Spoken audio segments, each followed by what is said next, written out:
Magandang tanghali po sa ating lahat. Tara, samahan niyo po kong magluto ng tofu at pork giniling sisig. Gayatin lang po natin yung tofu natin ng ganyang kaliliit. Tapos, isison po natin ng black pepper at magic sarap. Magic sarap, baka naman. Tapos, konting asin at flour. Hindi po cornstarch kasi masyadong matigas kapag cornstarch po. Tapos halo-haloin natin.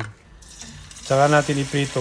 High heat po yan ng 2 minutes hanggang 3 minutes. Yan po. Para magkakulay lang at soft pa rin sa loob ng tofu.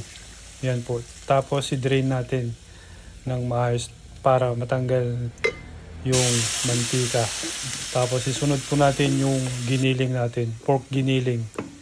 Wala pong mantika yun, lagay lang direct sa pan natin. Tapos maghanda po tayo ng maraming sibuyas. Ganyan po karami. At ganyan po kaliliit. Season po natin, salt and pepper. Tapos i-seared lang po natin. Wala pong mantika. Yan po. Tapos i-drain po natin ng maigi para wala masyadong mantika. Ayan po. Paganda rin po tayo ng chopped chili. Red tsaka green po. Tapos handa natin yung masarap na sauce ng sisig. Mayo, toyo, salt, pepper. Tapos seasoning.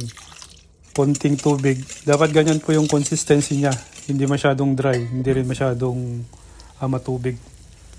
Tapos yun, i-assemble na natin yung sisig natin. Kailangan lang natin ng butter. Tapos igisa natin yung maraming sibuyas. Palambutin lang, tapos ilagay yung pork giniling at tofu natin. Ganyan po. Konting na lang po yan. Konting halo-halo na lang. Tsaka natin ilagay yung sauce natin. Yan po. Ganyan po dapat. Para hindi siya masyadong dry at hindi siya masyadong matubig. Yan po. Haluin lang natin ng mabuti.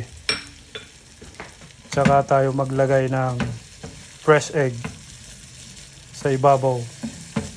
Tsaka natin ipaibabaw yung fresh egg at chili. Ayan po ang ating pork giniling tofu sisig. Magandang araw po sa atin lahat. Maraming salamat po ulit sa panonood sa aking luto. God bless po sa atin lahat. Thank you so much.